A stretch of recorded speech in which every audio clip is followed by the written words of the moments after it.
Matt Williams here, your Uncle Matt. And I did a little shopping around to try to help solve some of your problems before you do. So if I go through the issues, hopefully that saved you having to go through the issues.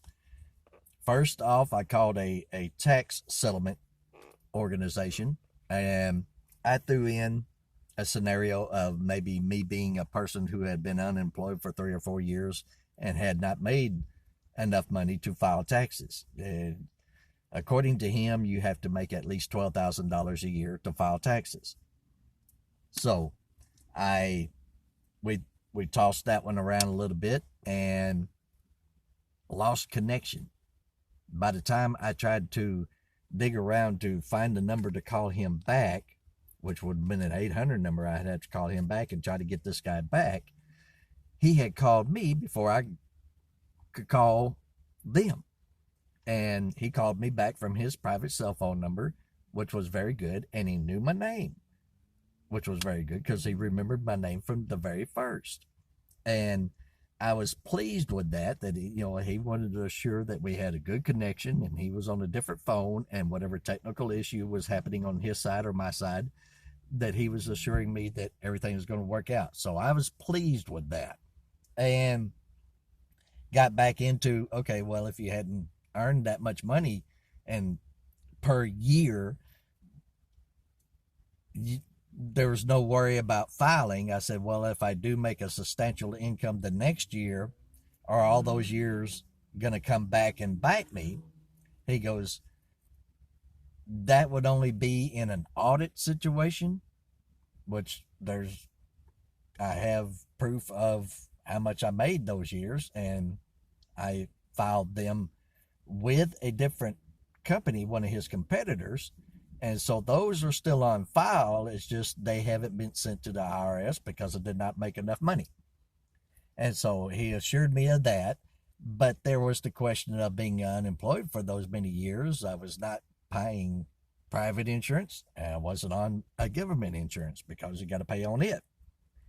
And he assured me, yes, well, yeah, there would be a fine on those, but he wasn't sure at the moment whether they were going to fine me just the 1 year or 3 or 4 years. And so therein lied that question, but he was going to, as knowledgeable he was with everything else we discussed, I was happy with the situation. And of course, the minimal fines for each one of those would be about $300 a year or something like that. And that would be taken out of my returns, which would well cover that, I'm sure. Then I tossed in, okay, that was hypothetical. Now here's the other one. And he was ready for it. I said, if I am $12,000 in debt and the job I'm going to be getting would not be able to pay that off in a timely manner, to where I couldn't pay that off in one lump check or whatever.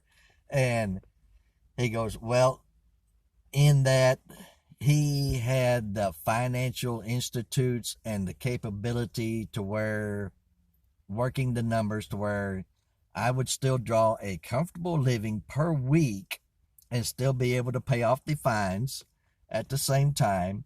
And even if it took a year and a half to 2 years, it wouldn't double. In the old days, if you owed so much, it got penalized and practically even doubled how much you owed. So you were so far in debt you couldn't get out of debt. And he says, as long as you're making these payments and it is coming out of your check per week and it's already prearranged, X amount would be X amount, and that's it. And there would be no penalty fine on what is still owed because you already worked out a financial contract with the government to pay them back.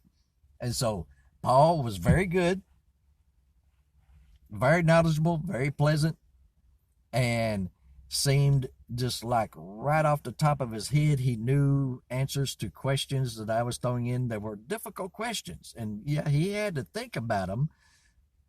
And I could hear the wheels turning, but they were turning in the right direction, and he wasn't steering me off. Now, the other one that I called was a financial institute. And that was a little bit different. I got a call reception person, and okay, online, I wanted to go into graphic arts and maybe even finish up a degree to where I could start teaching. And so then she finally asked for my name and my number and what year I graduated. But then she was going to have to connect me with somebody else. Number one, to talk about the graphic art design classes. She couldn't answer those questions. She was just a phone reception person. And I threw in also the question of not being able to pay. Are there grants or scholarships or financial aid of some sort or another? Then again, she would have to connect me with a different person for it. So both times, while discussing with her, she was very pleasant the whole time.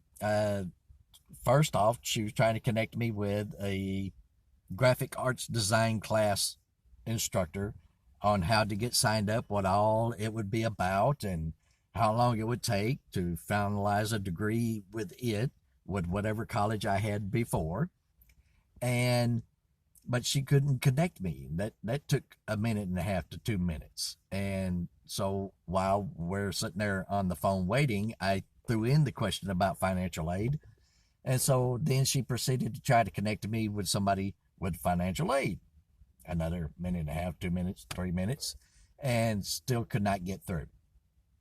And so continued talking with her. She was very pleasant for what she had in front of her, which is very little. There's no responsibility of answering a finalized question because she was just a person who connects you to the right person. And she was trying to do that. Now, it's either good that either everybody was off to lunch at the same time, that's not good, or good that the online institute was that busy that it was accepting that many calls and people are that interested. So that could be a good sign. That could be a plus.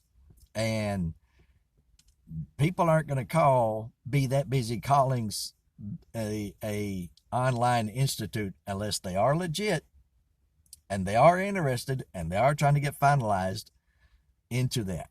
So that was a good plus on them. I'll throw it in as a good plus. And other than that, this is your Uncle Matt. It has been your pleasure